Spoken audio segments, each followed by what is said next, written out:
Friends, स्वागत है आपका प्रीवियस ईयर पेपर्स इंग्लिश के मॉक टेस्ट की सीरीज में। This is our set number 1। हम इसमें SSC, CGL, CHSL, CPO and MTS को टारगेट करते हुए ये बैच बनाया गया है। प्रीवियस ईयर पेपर्स इसमें डिस्कस किए जाएंगे विद डिटेल्ड सॉल्यूशन। इसमें इन सीरीज के थ्रू हम क्या करने वाले हैं, 10,000 प्लस क्वेश्चन आंसर्स को हम अटेंड करेंगे विद डिटेल्ड सॉल्यूशन। तो बिना टाइम वेस्ट किए हुए स्टार्ट करते हैं आज का अपना सेशन। उससे पहले अगर आप चैनल पे न्यू हो तो चैनल को वीडियो को लाइक कर लेना एंड चैनल को सब्सक्राइब कर लेना, ताकि आगे आने वाली वीडियोस की नोटिफिकेशन आपके पास टाइम टू टाइम पहुंचती रहे। तो बिना टाइम वेस्ट किए हुए शुरू करते हैं आज का अपना सेशन। देखो, पिछला जो सेशन था ना, जो वो जीके का था हमारा। तो जीके में क्या है, मैंने क्वेश्चन पढ़ लिया है ना, आपको डिटेल में उसको एनालिसिस करा दिया। लेकिन ये है इंग्लिश का मॉक टेस्ट, है ना। ये है इंग्लिश का previous year papers PYP mock test है ये। इसमें क्या है, जो क्वेश्चंस है वो आपको खुद ही रीड करने होंगे, है ना। क्योंकि हर चीज को टीचर इतना बड़ा बड़ा रीड थोड़ी करके देगी। जैसे पैसेज आ गया, ठीक है, सबसे ज्यादा वेटेज जो होती है पैसेज की होती है। पैसेज, PQRS, ठीक है, इनकी जो वेटेज होती है, और क्लोज टेस्ट, सबसे ज्यादा वेटेज होती है इनकी होती है। लेकिन जो PQRS है, पैसेज है और क्लोज टेस्ट है, इनका जब क्वेश्चन आएगा इनसे रिलेटेड, तो जो क्वेश्चन आपको ही रीड करना होगा, ठीक है। तो शुरू करते हैं अपना first question. Select the most appropriate option to substitute the bold segment in the given sentence. If no substitution required, select no improvement. इसमें जो ये है agree with the proposal, अब हमें इसे बताना है, इसमें इम्प्रूवमेंट करना है कि इसमें इम्प्रूवमेंट होगा तो इम्प्रूवमेंट करना है ऑप्शंस में से, और अगर कोई इम्प्रूवमेंट नहीं है तो नो इम्प्रूवमेंट कर देना है, ठीक है। देखो, जब नो इम्प्रूवमेंट ऑप्शन दिया हुआ है ना, तो हमें क्वेश्चन को ध्यान से देखना है, क्योंकि नो इम्प्रूवमेंट भी हो सकता है, इसलिए क्वेश्चन को क्या करना है, ध्यान से देखना है। देखो, एग्री विद क्या है, एग्री विद, एग्री के साथ में दो प्रपोजल आती है, agree to and agree with.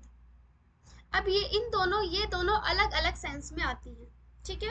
Agree with कब आती है, जब हमारा ओपिनियन किसी दूसरे पर्सन के ओपिनियन से सेम हो, सेम ओपिनियन के लिए आती है एग्री विद। जैसे कि मैं बोलती हूँ I agree with you, I agree with you, तो इसमें क्या आया, एग्री विद, यानी कि जो तुम्हारा ओपिनियन है वही मेरा भी ओपिनियन है, आई एग्री विद यू, ठीक है। लेकिन यहाँ क्या है, the directorate will agree with the proposal. जो डायरेक्टरेट है वो तुम्हारे ओपिनियन, उसका डायरेक्टरेट का ओपिनियन और तुम्हारा ओपिनियन सेम नहीं है। वो तुम्हारे प्रपोजल के लिए एग्री किया है। किस चीज के लिए एग्री हुआ है, वो प्रपोजल के लिए एग्री हुआ है। तो इसमें क्या आएगा, एग्री टू आएगा, एग्री ऑन नहीं, एग्री टू, एग्री टू, ठीक है। समझ आया। The next question is select the correct synonym of the given word. Obligatory, obligatory का सिनोनिम बताओ फटाफट से।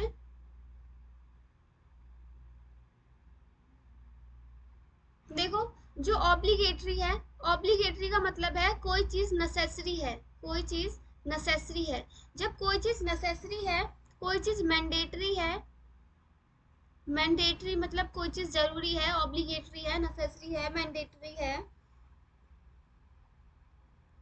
असेंशियल है, असेंशियल है, एकदम जरूरी है, क्रूशियल है।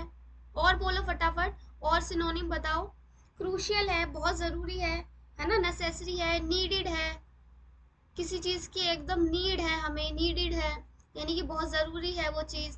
तो ऑब्लिगेटरी का सिनोनिम क्या होगा, सिनोनिम पूछा है तो वो हो जाएगा मैंडेटरी।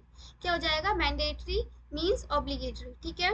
रेकलेस मतलब लापरवाह, रेकलेस आप सबको पता है। यूजलेस है। एग्रेसिव का मतलब होता है झगड़ालू। जो झगड़ालू टाइप के जो पर्सन होते हैं वो होते हैं एग्रेसिव, है ना, गुस्सैल जिसको बोलते हैं। अगर चलो फटाफट से बताओ, एग्रेसिव गुस्सैल जो इंसान होता है उसकी सिनोनिम बताओ फटाफट से, बोलो बोलो।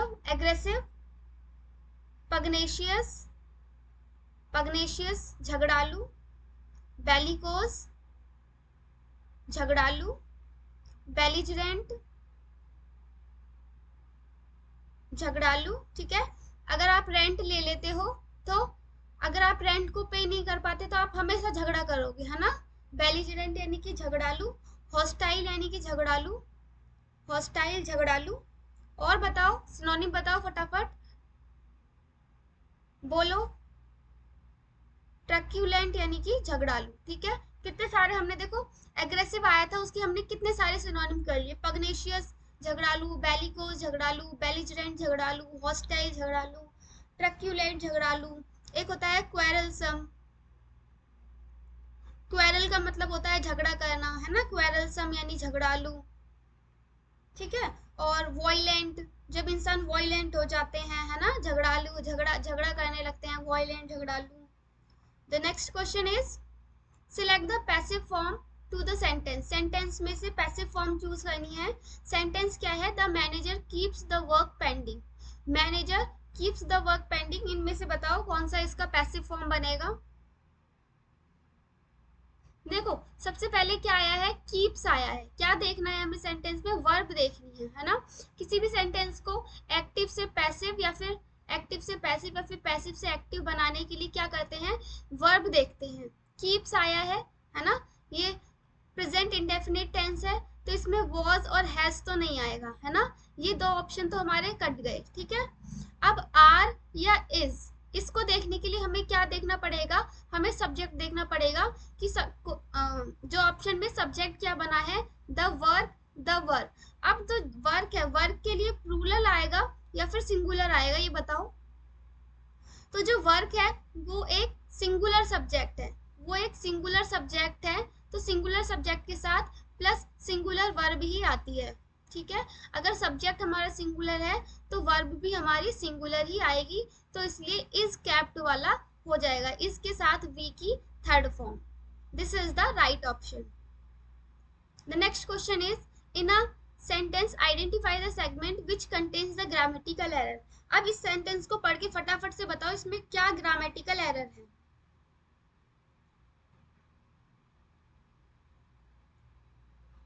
One of the boys, boys में से क्या, वन। देखो ऑफ है, ऑफ क्या है, प्रीपोजिशन है। ऑफ क्या है, प्रीपोजिशन है। और प्रीपोजिशन के बाद आने वाला जो नाउन या प्रोनाउन होती है वो सब्जेक्ट नहीं बनती। ठीक है, सब्जेक्ट नहीं बनती। One of the boys from our school, हमारे स्कूल से। अब सब्जेक्ट क्या है, यहाँ पे जो वन है, वन जो है हमारी सब्जेक्ट है। क्या है, वन जो हमारी सब्जेक्ट है। आंसर बताओ फटाफट से।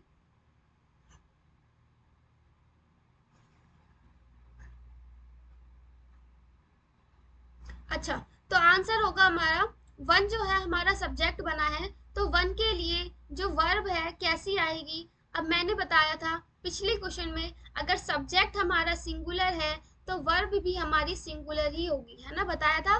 तो अगर सब्जेक्ट अगर वन है तो वर्ब भी कैसी चाहिए, हमें हैव की जगह हैज चाहिए। ठीक है, तो ऑप्शन ए जो है वो हमारा गलत हो जाएगा, हैव बीन नहीं, यहाँ पर हैज बीन होना चाहिए। ठीक है, the next question is fill in the blanks with the most appropriate word। इस वर्ड को एकदम fill in the blanks भरना है इसमें। we must dash help to homeless and physically disabled people।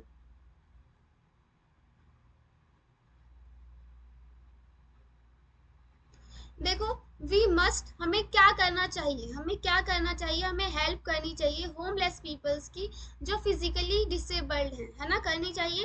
अब देखो, हमें क्या करनी चाहिए, हेल्प करनी चाहिए। हमें क्या डोनेट करना चाहिए, we must donate, donate help. Help को डोनेट करते हैं, हेल्प को डोनेट नहीं करते। हेल्प को कंट्रीब्यूट करते हैं, हेल्प को कंट्रीब्यूट नहीं करते, है ना। अब इन दोनों ऑप्शन में से चूज करो कौन सा आएगा।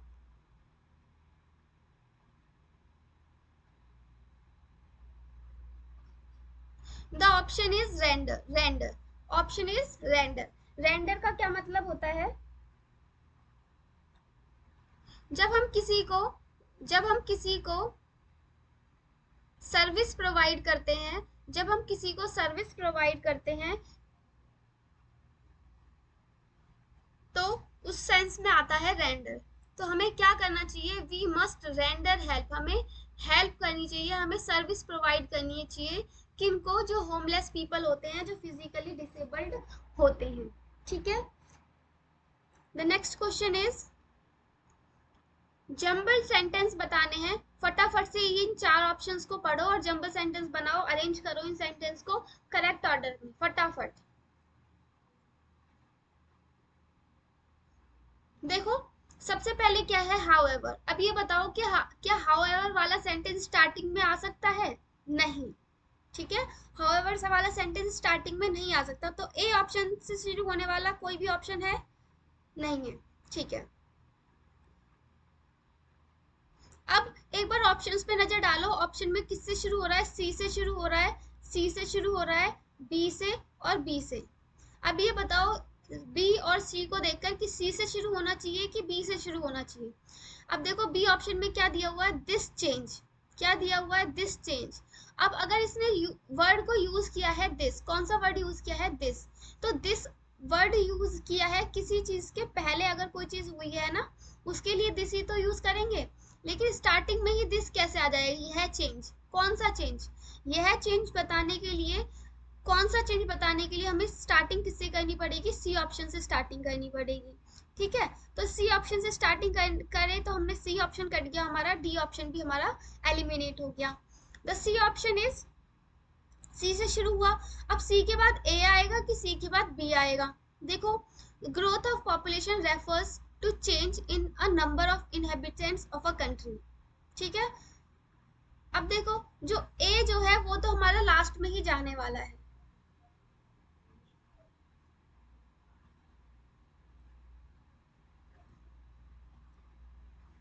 है ना? तो जो अगर ए लास्ट में चला जाएगा तो हमारा जो बी ऑप्शन है वो हमारा सही हो जाएगा कि जो किसी growth of a population refer to a change in the number of an inhabitants of a country. जो ये नंबर ऑफ, जो ये population refers to the change, जो पॉपुलेशन चेंज को रेफर करती है, जो ये चेंज है, दिस चेंज है ना, सी के बाद बी आएगा, this change can be express in two ways. ये टू वेज में एक्सप्रेस किया जा सकता है। क्या बोला है? टू वेज, है ना? टू वेज के बाद क्या आएगा? फर्स्ट। जो दो तरीकों से इसको एक्सप्रेस किया जा सकता है, पहला तो ये है ना, पहला तो ये है कि in terms of absolute numbers. ठीक है, और दूसरा ये है, तो बी के बाद क्या होगा? सी होगा, सॉरी बी के बाद क्या होगा? डी होगा। तो बी के बाद डी किस में आ रहा है? ऑप्शन नंबर बी में आ रहा है, तो option number B are right answer. The next question is passage है, फटाफट से इस पैसेज को रीड करो और फिल इन द ब्लैंक्स में बताओ क्या आएगा।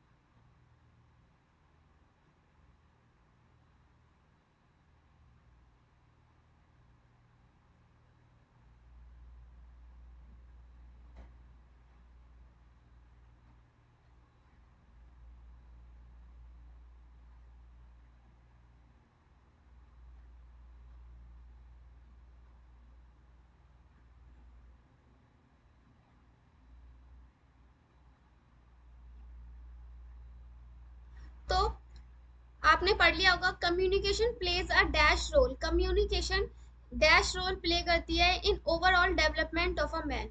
It can be learn by our dash efforts. ये हमारे डैश एफर्ट्स के थ्रू लर्न की जा सकती है। Today success is our professional life. अगर आज की दुनिया में अगर हमें अपनी प्रोफेशनल लाइफ में सक्सेस चाहिए, it depends on our dash to read. ये हमारी डैश पे डिपेंड करता है, किस पर? Read, right, speak. जब अगर हम सही से बोलेंगे, लिखेंगे, ठीक है, रीड करेंगे, ये सक्सेस, प्रोफेशनल लाइफ की जो सक्सेस है ये इस पर डिपेंड करती है।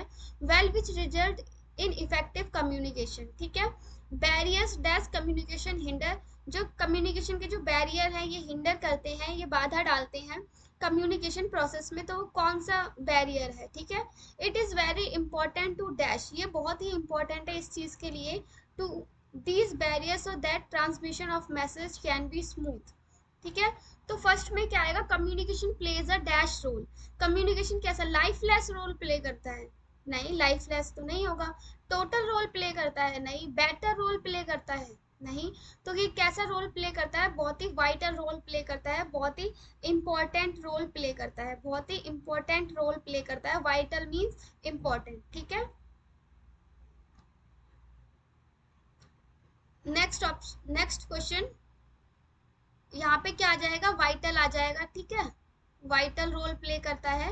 Role, overall development of man, it can be learn by our dash efforts, ये किसके द्वारा सीखा जा सकता है, अनक्लियर एफर्ट्स के द्वारा। अगर unclear efforts, no. Important efforts, no. Contradictory efforts, no. Conscious efforts, कैसे सीखा जा सकता है इसको, जब हम अपने कॉन्शियस एफर्ट्स लगाएंगे तो हम कम्युनिकेशन प्रोसेस को हम अच्छे से सीख सकते हैं। Today success professional life is depend on our dash, जो आज की जो सक्सेसफुल प्रोफेशनल लाइफ है वो किस पर डिपेंड करती है, डिपेंड्स ऑन आवर डैश। हमारी फैसिलिटी, फैसिलिटी क्या होती है, फैसिलिटी पर डिपेंड करती है, नहीं। एजिलिटी, फुर्ती पर डिपेंड करती है, नहीं। वैरायटी पर डिपेंड करती है, नहीं। ये हमारी एबिलिटी पर डिपेंड करती है, किस पर डिपेंड करती है, एबिलिटी पर डिपेंड करती है। एबिलिटी का मतलब क्या होता है, किसी की स्किल्स जो होती हैं, स्किल्स पर डिपेंड करती हैं। अगर आपके पास स्किल्स हैं तो आप अपनी प्रोफेशनल लाइफ में इजीली सक्सेस हो जाएंगे, ठीक है। इफेक्टिव कम्युनिकेशन कौन सा है, 9, 10। It depends on our ability, ये हमारी एबिलिटी पर डिपेंड करता है। एबिलिटी किस चीज में, ability to read, ability to write, ability to speak well, which results in effective communication barriers dash communication hinder. The next question is communication barriers dash communication hinder the communication process. तो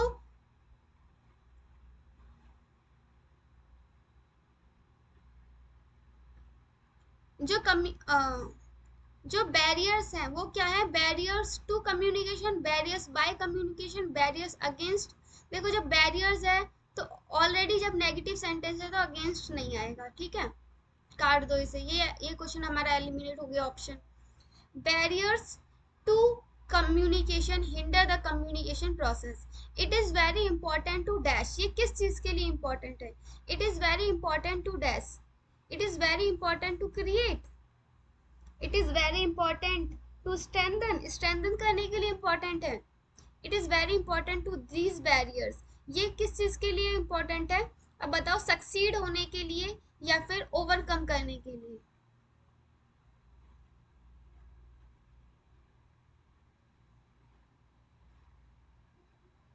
देखो overcome का मतलब होता है जब हमारे सामने problems आती हैं, ठीक है।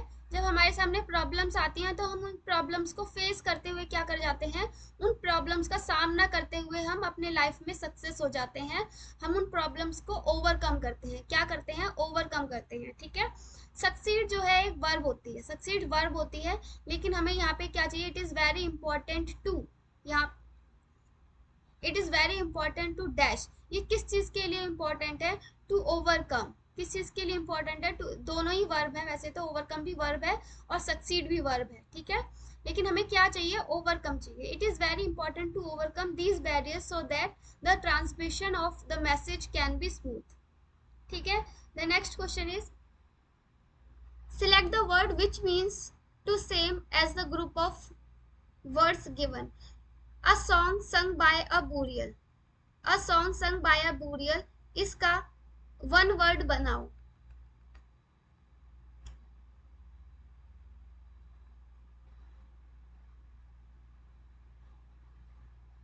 बताओ फटाफट से।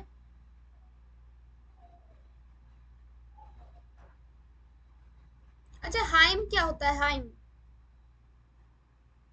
हाइम होता है एक जो सॉन्ग गॉड के प्रेज में गाया जाता है, गॉड की तारीफ में जो सॉन्ग गाया जाता है वो होता है हाइम, ठीक है। तो हाइम तो नहीं होगा, प्रेज में नहीं गा रहे हैं हम, क्या किस चीज में गा रहे हैं, बूरियल में गा रहे हैं।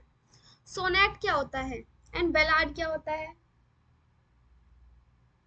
जब हम आपने देखा होगा जब हम कोई स्टोरी लिखते हैं, नहीं स्टोरी नहीं, कोई जब हम कोई पोयम लिखते हैं तो हम उसकी लास्ट लाइन को क्या करते हैं, मैच कर करके लिखते हैं, है ना, लास्ट लाइन को मैच कर करके लिखते हैं, तो वही होता है बैलार्ड। तो ये भी नहीं होगा। इसका ऑप्शन क्या होगा, डर्ज। क्या होगा, डर्ज। डर्ज का मीनिंग क्या है, एक लेमेंट सॉन्ग है, एक विलाप गीत है, जिसको कब गाया जाता है, किसी की डेड बॉडी पर गाया जाता है, ठीक है। जब किसी के जब किसी की डेड बॉडी पर जो सोनेट गीत गाया जाता है, लेमेंट सॉन्ग गाया जाता है, उसे बोलते हैं डर्ज, ठीक है। The next question is given below are 4 jumbled sentences दिए हुए हैं। फटाफट से इनको 4 ऑप्शंस को पढ़ो और फटाफट से इनको करेक्ट ऑर्डर में अरेंज करो। देखो वही पुरानी वाली बात है ना। हाउएवर कभी भी स्टार्टिंग में आ सकता है, नहीं आ सकता है ना। हाउएवर स्टार्टिंग में नहीं आ सकता, कभी भी ए से स्टार्टिंग नहीं होगी, तो हमारा डी ऑप्शन तो ऐसे ही एलिमिनेट हो गया, ए से स्टार्टिंग नहीं होगी इसलिए एलिमिनेट हो गया, ठीक है। अब देखो क्या बोल रहा है, they blame, blame, they blame, लेकिन दे कौन, है ना, तो हमारी सी से भी स्टार्टिंग नहीं होगी, ठीक है। अब बचा हमारे पास बी और डी। बी है द जनरल ह्यूमन टेंडेंसी, जो ह्यूमन की जो जनरल टेंडेंसी है वो क्या है, find faults in the policies framed by the government. जो भी गवर्नमेंट पॉलिसीज बनाती है उन पर क्या करना, उनकी पॉलिसीज में फॉल्ट निकालना, जो ह्यूमन की जनरल टेंडेंसी है ना, यही टेंडेंसी है। तो बी से ही हमारी स्टार्टिंग होगी, एकदम सही लाइन है स्टार्ट करने के लिए। और डी में क्या देखा, देखो डी में क्या बोला गया है, so people, so people openly, इसीलिए पीपल, इसीलिए सो यानी यहाँ पे सेंस है इसीलिए का। अब इसीलिए किस सेंस में आएगा, इसीलिए किस लिए, तो डी से भी स्टार्टिंग नहीं होगी। ऑप्शन बचा हमारे पास बी, है ना, बी डी सी ए, जो ह्यूमन की जनरल टेंडेंसी है फाइंड फॉल्ट्स करना। इसीलिए क्या करते हैं, जो पीपल होते हैं वो ओपनली क्रिटिसाइज करते हैं पॉलिसी मेकर्स को, है ना। दे ब्लेम, दे कौन, दे किसके लिए आया है यहाँ पे, दे किसके लिए आया है, दे जो है पीपल्स के लिए आया है, पीपल के लिए आया है, लोगों के लिए आया है। They blame the government for their slow progress, वो गवर्नमेंट को ब्लेम करते हैं उनकी स्लो प्रोग्रेस के लिए, ठीक है।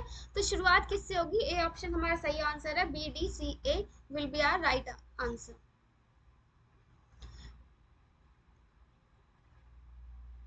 सिनोनिम बताना है, बताओ फटाफट। साइंटिलेटिंग का मतलब होता है ग्लिटरिंग, साइंटिलेटिंग का क्या मतलब होता है, ग्लिटरिंग।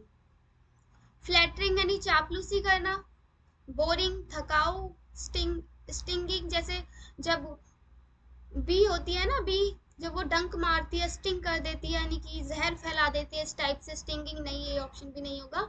साइन साइंटिलेटिंग का क्या मतलब होता है, ग्लिटरी, एकदम शाइनी कोई चीज होती है, एकदम शाइनी कोई चीज होती है, चमकदार कोई चीज होती है।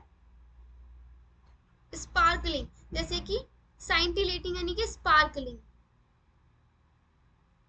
स्पार्कलिंग यानी कि जब कोई चीज स्पार्कल करती है, जब कोई चीज चमकती है तो उसको बोलते हैं ग्लिटरिंग, स्पार्किंग, शाइनी, ठीक है। क्वेश्चन नंबर 15, इस सेंटेंस में हमें ग्रामेटिकल एरर बताना है, बताओ कौन से में ग्रामेटिकल एरर है, ए में, बी में, सी में, डी में।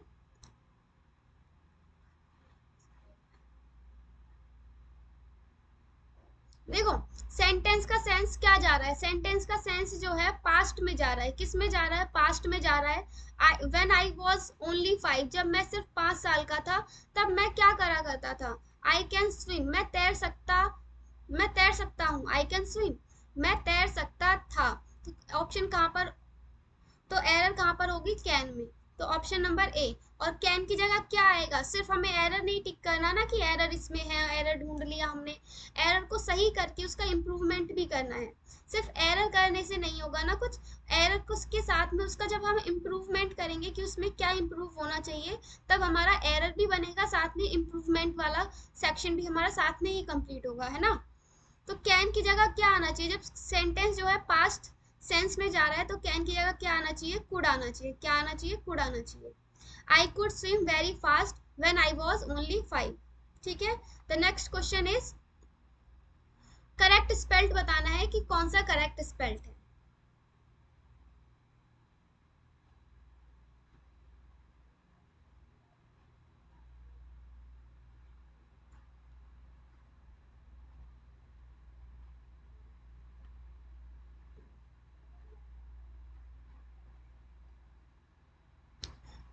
जो एग्जिबिट है वो करेक्ट स्पेल्ड है, एग्जिबिट की स्पेलिंग एकदम सही है, EXHIBIT, eggs he bit, exhibit.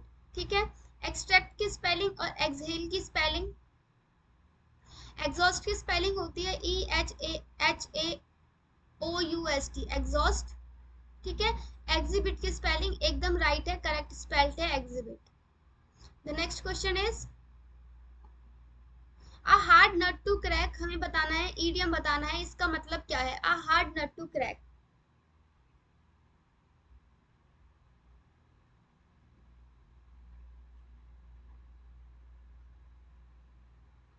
A hard nut to crack का मतलब होता है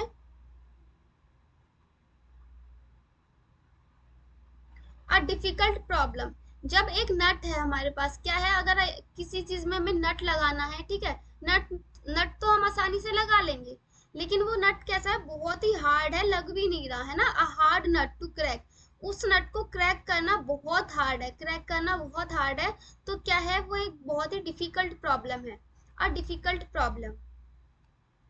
the next question is select the correct antonym of the given word. Question का करेक्ट एंटोनिम बताना है, बताओ फटाफट।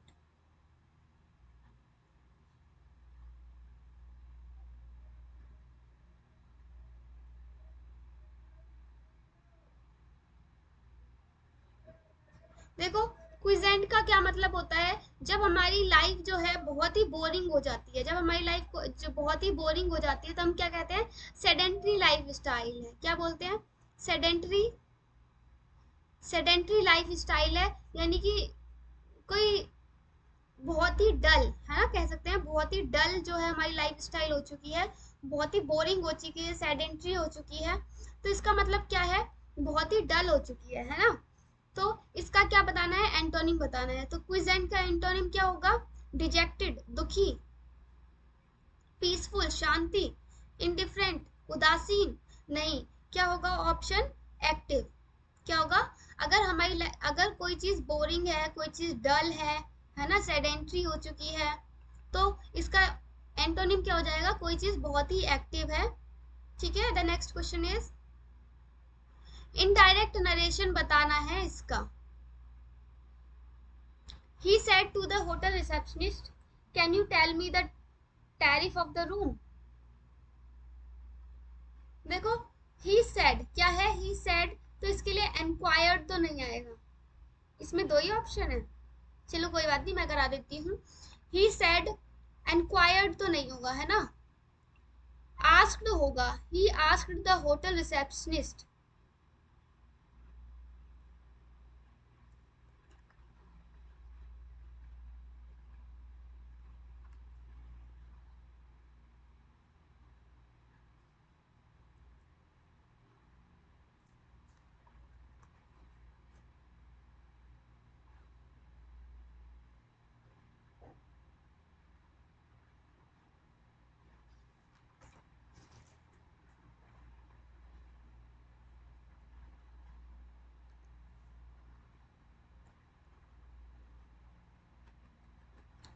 देखो, he asked, उसने पूछा, he asked the hotel receptionist if he could, can की जगह क्या चेंज हो जाएगा, can किस में चेंज हो जाएगा, can जो है could में चेंज हो जाएगा, if he could,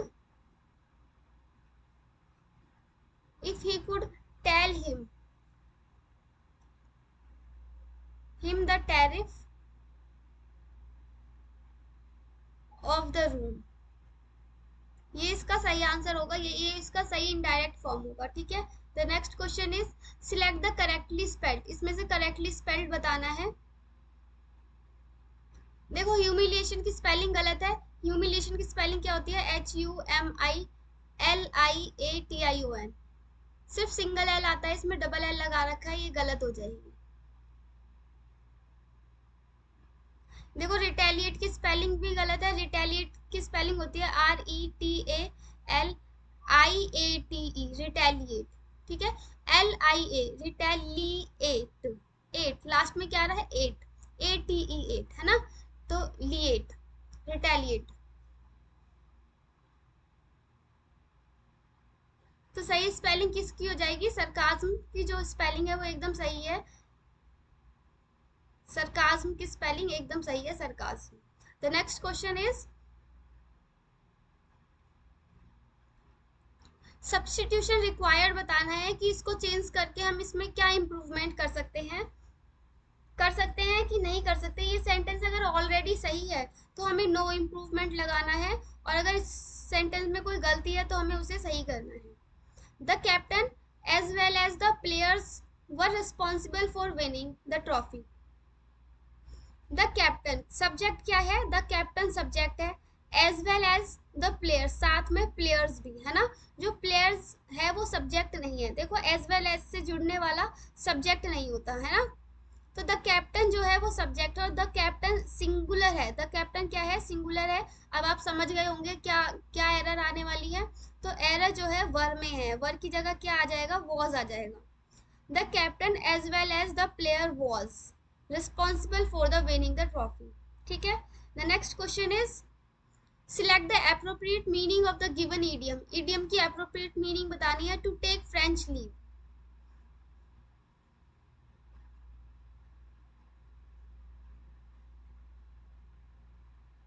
to take French leave idiom की मीनिंग है लीव विदाउट एनी इंटीमेशन।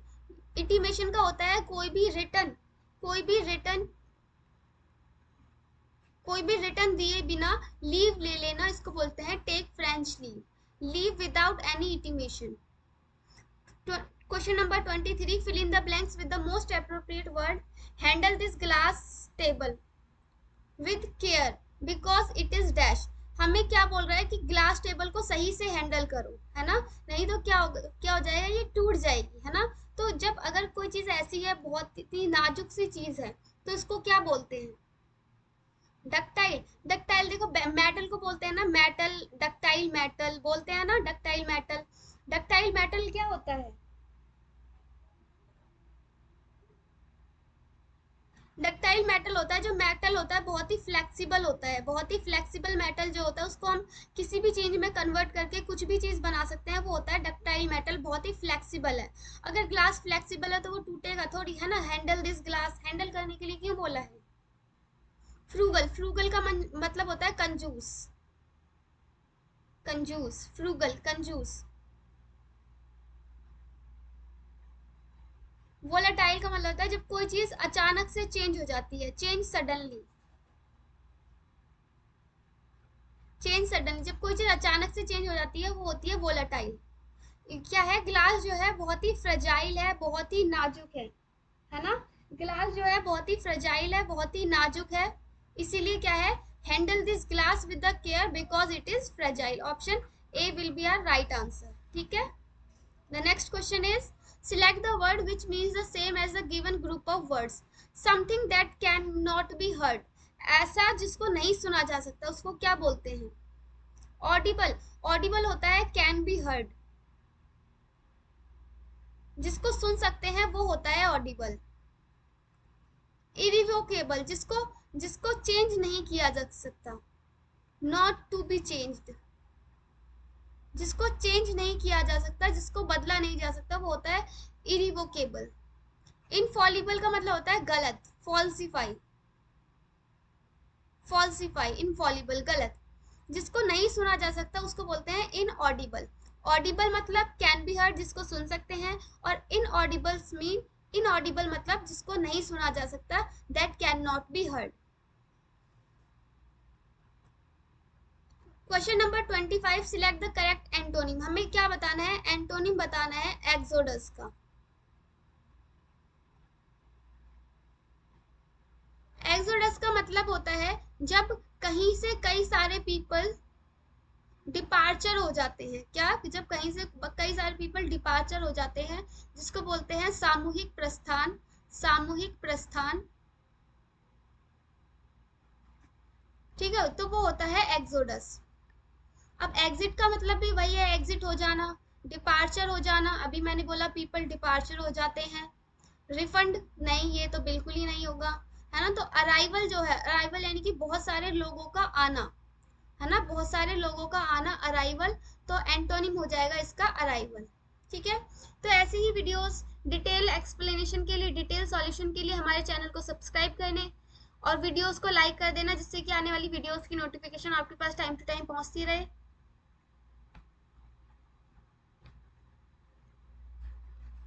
आज का सेशन कैसा लगा कमेंट बॉक्स में कमेंट करके जरूर बताना।